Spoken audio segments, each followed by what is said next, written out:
So welcome. Today we are talking about who you are talking to. And as a business owner, this is arguably the most important step of your process. If people don't buy your service or your product, your business is going to be in big trouble. So before we get started and diving into who your target audience is, I want to introduce you to someone. Her name is Samantha.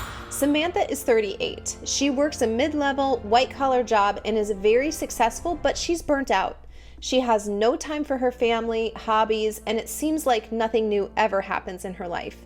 She loves mountain biking and surfing, but there's no time for that right now. She spends her spare time playing catch-up with her husband, who is always working and essentially spends all of her energy trying to stay out of somebody's wrath. She thinks that there is a better way for her to live her life, and she doesn't particularly enjoy her job per se, but she wouldn't know how to survive without the paycheck that it provides. She is by all means a goal getter.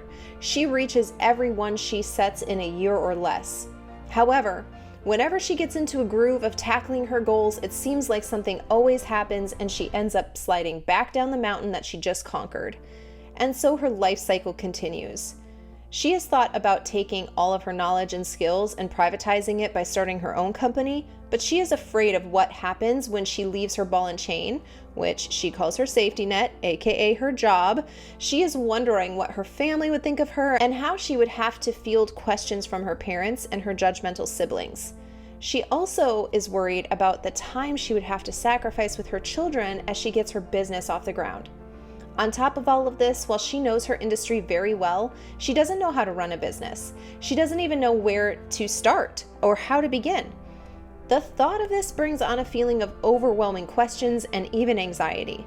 She has been stuck in this trap of getting fired up about something, crushing her goals, having another catastrophe hit, sliding back down the mountain, thinking of a way to get out of this cycle, but doing it again and again anyway for many years. Samantha knows her niche very well. She's already an expert in what she's doing. She just needs to have a few mindset adjustments in order to see her full potential. She also needs to be provided a specific framework for how to start a business. She's great at following directions and crushing her goals. She simply needs to know what direction to attack. Samantha is a natural socialite. She's easy to talk to, she is kind, she's well integrated into her various communities, and often heads up her socialite groups. She has a natural servant's heart and longs to do more for her family, her church, and community, but she doesn't have the time. Samantha needs guidance, direction, and connections on her path to becoming an entrepreneur.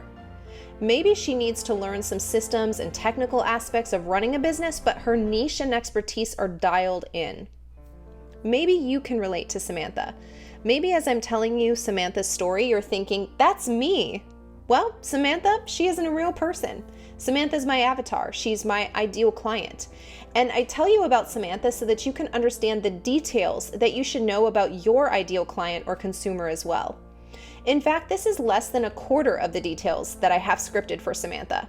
I know what kind of car she drives, how many kids she has, what kind of neighborhood she lives in, what her family dynamics are like, what kind of food she eats, and also the type of hopes and desires she has, even those that she has buried so deep down that she hasn't voiced them out loud in quite some time. When you are thinking about your ideal client, you need to know who you are talking to in this type of detail. This is the difference between knowing your best friend and passing a stranger on the street. You might be able to tell me what kind of clothes and hairstyle the stranger had, but everything else you'd be judging a book by its cover. With your best friend, you know the things that motivate them. You know the things that they are working towards and what they want out of life. You know how they like to spend their free time. You know where they love to go on vacation and the type of TV shows they watch.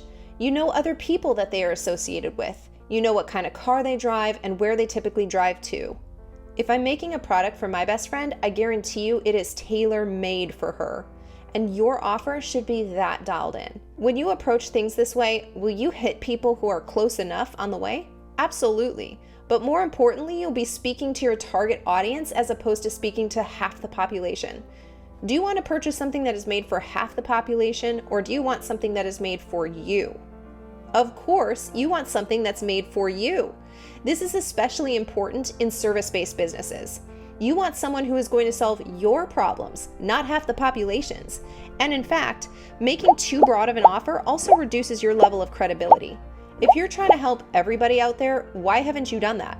See, a focused market means focused messaging. Think about this in practical terms. If you're going to send an email to 10 people, but they're all at different places in their life, you're going to make that email very broad and polite. However, by doing that, you actually target no one, and there's a huge disconnect in the authenticity that it brings. If you were going to send an email just to your best friend, you're going to use language that is appropriate for them. You will be speaking directly to them. This is the way that you need to start thinking about presenting your product or your service. And this will be impossible for you to do if you do not have a dialed in target audience. The faster you can draw in on your target audience, the quicker it will be for you to scale. This is because when you know the other interests that your target audience has, it's easier to run ads and do online marketing. This will help you scale your business fast. Even if you don't plan to run ads right away, you're going to need to do some sort of marketing. And guess what? Social media for your business is online marketing. Every time you make a post, every time you make a reel, every time you make a video, you need to be speaking to your version of Samantha.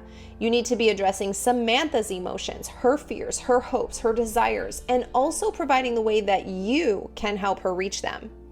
You need to be speaking the language of your target audience instead of trying to convince everybody else that what you have is a valuable offer. Take a look at this graph. This graph represents all the people who could potentially buy your product or service. The vertical vertice is the desire for change. The horizontal axis is a continuum of struggling on one end and thriving on the opposite. Take a look at where most people market to. The desire for change is low and they are struggling. Most people will spend all of their time trying to convince this person to move up into the upper left-hand quadrant, where now they have a desire to change, but they're still struggling. Let me tell you something from my life coaching experience. These people are powerful people, and they are choosing to make a powerful choice by deciding to not change and to stay in their struggle. Move on. On the lower right-hand quadrant, you have the people who do not have a desire to change, but who are thriving. These are the set-in-stone businesses or people who have been operating in their industry for quite some time and are very comfortable with where they're at. I spoke about these people in my previous video. These people do not need your help, and they are likely trying to force you out of your market. My target audience is Samantha. She's in the upper right-hand quadrant. There are things that she wants to change, but she has a high desire for that. She just doesn't have any direction. There are places in her life where she is thriving. For example, she is making a healthy living right now. She does take several vacations every year. So there are things about her life that she is fulfilled in right now. But my service could allow her to experience every one of her desires coming to fruition. People who are thriving and who have a high desire to change are the epitome of what it means to have a growth mindset. These people are constantly learning and applying what they've learned to their craft. I show you this quadrant just to give you an idea of understanding where your target market is located, and also to hopefully save you some heartache if you were trying to choose the people who have a low desire for change and who are struggling. If you want help creating and understanding your ideal client, click the link in my description to snag my workbook that takes you through this process. Or if you want to join my full build program, which helps you write a fully researched 5-year business plan, teaches you about marketing and social media, takes you through the mindset makeovers and financial projections that you'll need to lead a successful business, covers leadership ability, starting a YouTube channel, how to write and publish a book, plus coaching sessions, you can join in the link in my description as well. There's only one more video in this mini course that I'm doing, and that covers scalability. So if you're ready to get started with that, click here right now.